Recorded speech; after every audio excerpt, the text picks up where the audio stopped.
Hello friends, home cook মঞ্চতে আপনাদের সবাইকে অনেক অনেক স্বাগত। আজ আমি বানাবো নোটে শাকের একটি রেসিপি।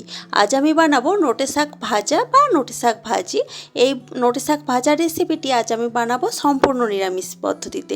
গরম ভাতে কিন্তু এই শাকের ভাজা খেতে ভীষণই সুস্বাদু লাগে। তো আজ আমি কিভাবে বানাচ্ছি এই রেসিপিটি আপনাদের সাথে এটাই শেয়ার করছি। চলুন, এখানে দেখুন, একটা কড়াইতে আমি বেশ কিছুটা সরষের তেল গরম করতে দিয়েছিলাম। তেলটা গরম হয়ে যাওয়ার পর আমি এখানে অনেকটা বিউলির ডালের বড়ি নিয়েছি। বেশ কিছুটা বিউলির ডালের বড়ি আমি এখানে নিয়েছি। এটাকে এখন বেশ লালচে লালচে করে ভালোভাবে ভেজে নিচ্ছি। সব দিক থেকে যাতে ভালোভাবে ভাজাটা হয়, সুন্দর একটা লালচে কালার আসে, সেই জন্য কিন্তু আমি অনবরত এইভাবে নেড়ে নেড়ে বড়িগুলোকে ভেজেছি। তো সুন্দর কালার আসা পর্যন্ত ভেজে নেওয়ার পর আমি বড়িগুলোকে তুলে রেখেছি। এখন কড়াইতে আমি যে তেলটা রয়ে গেছিলো ওখানেই ফোড়ন দিচ্ছি। ফোড়ন হিসেবে দিচ্ছি একটা শুকনো লঙ্কা আর কিছুটা কালো জিরে। এই শাক ভাজার মধ্যে কালো জিরেটা খেতে ভীষণই ভালো লাগে, গন্ধটাও ভীষণ ভালো লাগে। তো ফোড়নটা একটু ফুটে ওঠার পর এখানে আমি দিয়ে দিলাম নোটে শাক, যেটা আমি ছোট ছোট করে কুচি করে রেখেছি এবং খুব ভালোভাবে জল দিয়ে ধুয়ে কিন্তু জলটাকে ঝরিয়ে রেখেছি। আর খুব ভালোভাবে কিন্তু ধুতে হবে, শাকের মধ্যে অনেক ধুলোবালি রয়ে যায়, যেন এগুলো না থাকে, সেই জন্য খুব ভালোভাবে কিন্তু ধুয়ে নিয়েছি। তো শাকটা দিয়ে একটু নাড়াচাড়া করে এখন আমি এর মধ্যে দিয়ে দিলাম স্বাদ মতো নুন আর তার সাথে সামান্য হলুদের গুঁড়ো। নুন আর হলুদ গুঁড়ো দিয়ে সব কিছু খুব ভালোভাবে মিশিয়ে নিচ্ছি। আর নুন দেওয়ার পর থেকে কিন্তু আস্তে আস্তে এর মধ্যে থেকে জল কাটতে শুরু করবে। আর এই শাকটা রান্না করার জন্য আমি কোনো রকম জল ব্যবহার করব না। শাকের যে নিজস্ব জল আছে ওতেই কিন্তু এই শাকের রেসিপিটি হয়ে যাবে।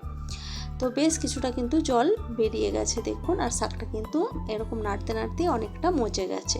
এখন আরও ভালোভাবে সেদ্ধ করে নেওয়ার জন্য শাকটা আমি ঢাকা দিয়ে দিয়েছি। ঢাকা দিয়ে গ্যাসের আঁচটা মিডিয়ামে রেখেছি প্রায় 3 থেকে 4 মিনিট মতো পর্যন্ত। 3 থেকে 4 মিনিট মতো পর ঢাকা খুলে দিয়েছি। আর যে জলটা ছিল সেটা কিন্তু পুরোপুরিভাবে শুকনো হয়ে গেছে এবং একটা ঝুরঝুরে ব্যাপার হয়ে গেছে। শাক ভাজা যেমন একটু ঝুরঝুরে হলে ভালো লাগে, সেরকম কিন্তু হয়ে গেছে।